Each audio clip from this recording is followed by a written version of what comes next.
So first of all, you need to ensure that the seat is aligned.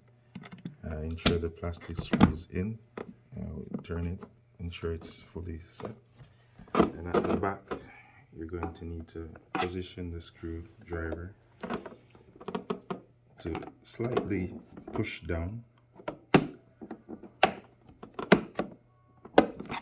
for it to go in.